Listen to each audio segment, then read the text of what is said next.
خداوند قدوس جل جلالہ نے اپنے بندوں کی ہدایت کے لیے، کن کے؟ ہم لوگوں کی ہدایت کے لیے دنیا میں بہت سے انبیاء اور رسولوں کو بھیجا، اور پروردگار عالم نے ہر نبی اور رسول کو پروردگار عالم نے نئی نئی انوکھی اور نرالی شان اور عجیب و غریب معجزات عطا فرمائے۔ کسی نبی کو حسن و جمال دیا، کسی کو جاہ و جلال، کسی کو سلطنت اور ملک و مال بخشا،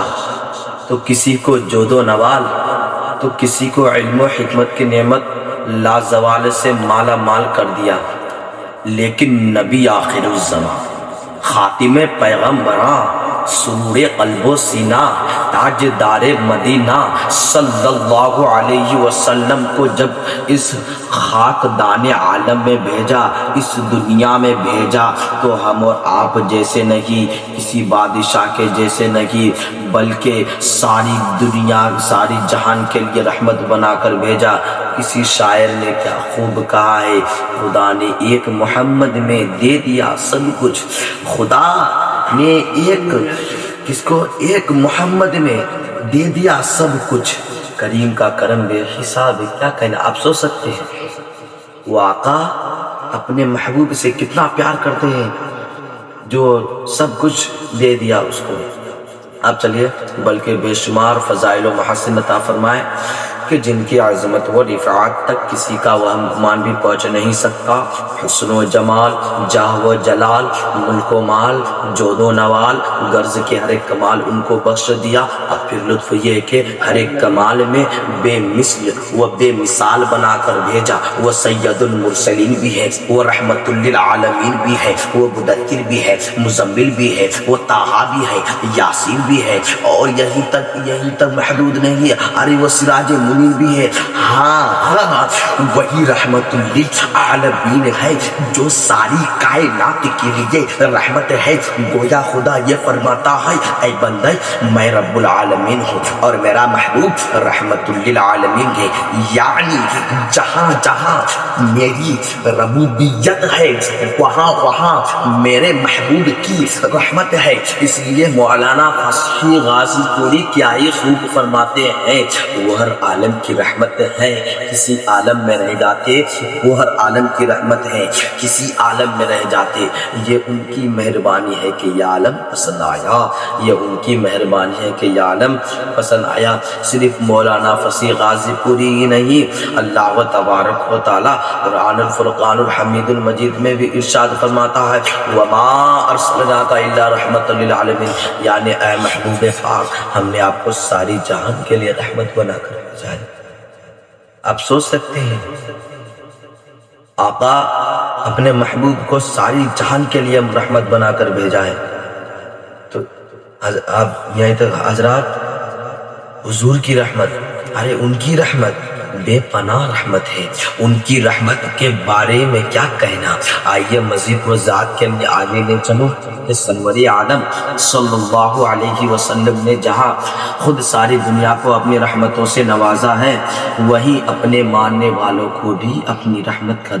درس دیا ہے،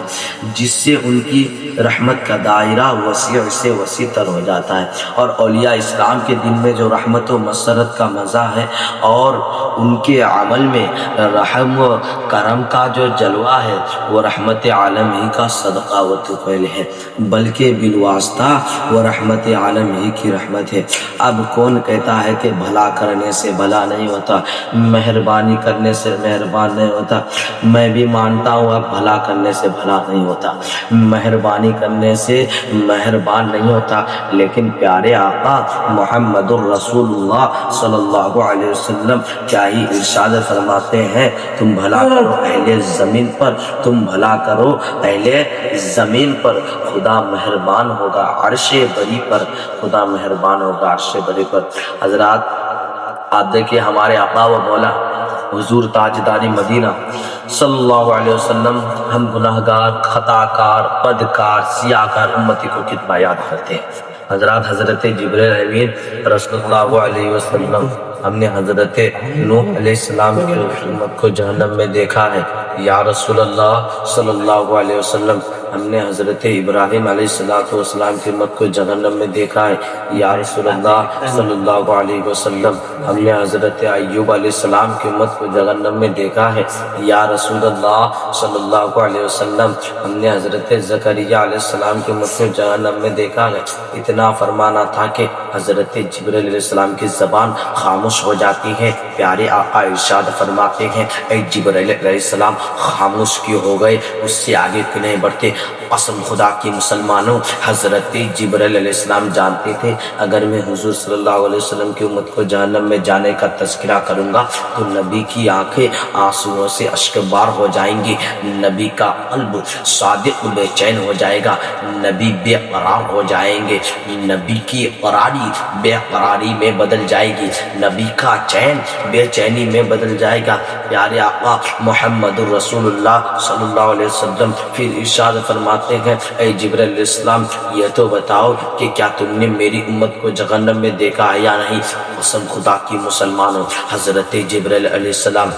میرے نبی کے اصرار پر مجبوراً عرض کرتے یا رسول اللہ صلی اللہ علیہ وسلم آپ کی امت کو بھی جہنم میں دیکھا ہے۔ بس اتنا سننا تھا کہ قسم خدا کی مسلمانوں، بس اتنا سننا تھا کہ رسول اللہ کی آنکھوں سے آنسوؤں کا سیلاب جاری ہو گیا، حضور صلی اللہ علیہ وسلم بے قرار ہو گئے، نبی کا قرار بے قراری میں بدل گیا، نبی کا چین بے چینی میں بدل گیا۔ پیارے آقا محمد رسول اللہ صلی اللہ علیہ وسلم مدینہ کی گلی کوچوں کو سنا کر دیا۔ جب صحابہ کرام رضوان اللہ تعالی علیہم اجمعین کو خبر ہوئی تو اللہ کے رسول کو تلاش کرنا شروع کر دیا، کہیں نہیں مل پائے، گھر کے گھر چھان ڈالے، کہیں نہیں مل پائے تو صحابی رسول رو پڑے، اور اسی عالم حزن و ملال میں ایک صحابی رسول جو روزانہ اپنے آقا کے پیچھے نماز پڑھا کرتے تھے اور اس لیے نماز پڑھنے جاتے تھے، ایک طرف خدا کی عبادت ہوگی اور دوسری طرف چہرے انور کی زیارت ہوگی، ایک طرف نماز ادا ہوگی تو دوسری جانب چہرے والضحیٰ کی زیارت ہوگی، یہ سوچ کر نماز پڑھنے جاتے تھے۔ تو صحابی رسول سارے مدینے کی گلی کوچوں میں تلاش کر چکے، کہیں نہیں مل پائے تو روتے ہوئے جنگل کی طرف چل پڑے۔ جنگل میں ایک چرواہا بکریاں چرا رہا تھا تو صحابی رسول نے اس چرواہے سے عرض کیا اے چرواہا یہ تو بتا کہ کیا تو نے محبوب خدا صلی اللہ علیہ وسلم کو دیکھا ہے؟ تو چرواہے نے جواب دیا کہ میں نہیں جانتا کہ محبوب خدا صلی اللہ علیہ وسلم کون ہے۔ یہ سن کر جب صحابی رسول اس چرواہے کے زبان سے اتنا سنا تو بے قراری کے عالم میں آگے بڑھا تو جب اس چرواہے نے اس عاشق صادق حالزار کو دیکھا تو کہنے لگا میں تیرے محبوب کو تو نہیں جانتا،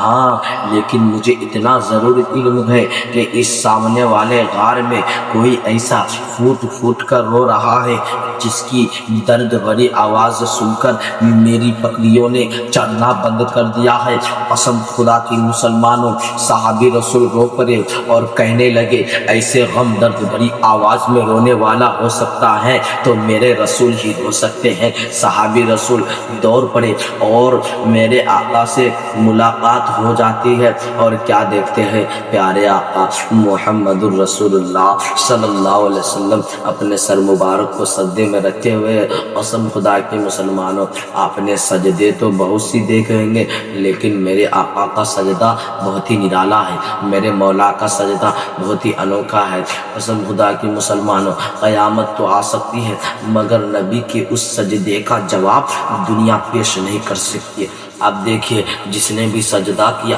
تو سجدے میں سبحان ربی الاعلیٰ پر حضرت صدیق رضی اللہ تعالیٰ نے سجدہ کیا تو سجدے میں سبحان ربی الاعلیٰ پر حضرت فاروق اعظم رضی اللہ تعالیٰ نے سجدہ کیا تو سجدے میں سبحان ربی الاعلیٰ پر حضرت علی رضی اللہ تعالیٰ عنہ نے سجدہ کیا تو سجدے میں سبحان ربی الاعلیٰ پر حضرت عمر بن خطاب رضی اللہ تعالیٰ نے سجدہ کیا تو سجدے میں سبحان رب العلیٰ پڑھا، یہیں تک نہیں ارے قطب ربانی شہباز لامکاری غوث سمدانی سیدنا عبد القادر جیلانی نے بھی سجدہ کیا تو سجدے میں سبحان رب العلیٰ پڑھا، خواجہ خواجگان خواجہ ہند الولی خواجہ غریب نواز سنجیری اجمیری رحمت اللہ علیہ نے سجدہ کیا تو سجدے میں سبحان رب العلیٰ پڑھا۔ ارے وقت کے مجدد دائمہ اعلیٰ یعنی کفر و دلالت یعنی اعلیٰ حضرت عظیم البرکت مجدد دین و ملت نے بھی سجدہ کیا تو سجدے میں سبحان رب العلیٰ پڑھا۔ ارے زمانے کے ولیوں نے سجدہ کیا تو سجدے میں سبحان رب العلیٰ پڑھا، حضرت صدیق رضی اللہ تعالیٰ عنہ کا سجدہ سبحان رب العلیٰ، حضرت فاروق اعظم رضی اللہ تعالیٰ عنہ کا سجدہ سبحان رب العلیٰ، حضرت علی رضی اللہ تعالیٰ عنہ کا سجدہ سبحان رب العلیٰ، حضرت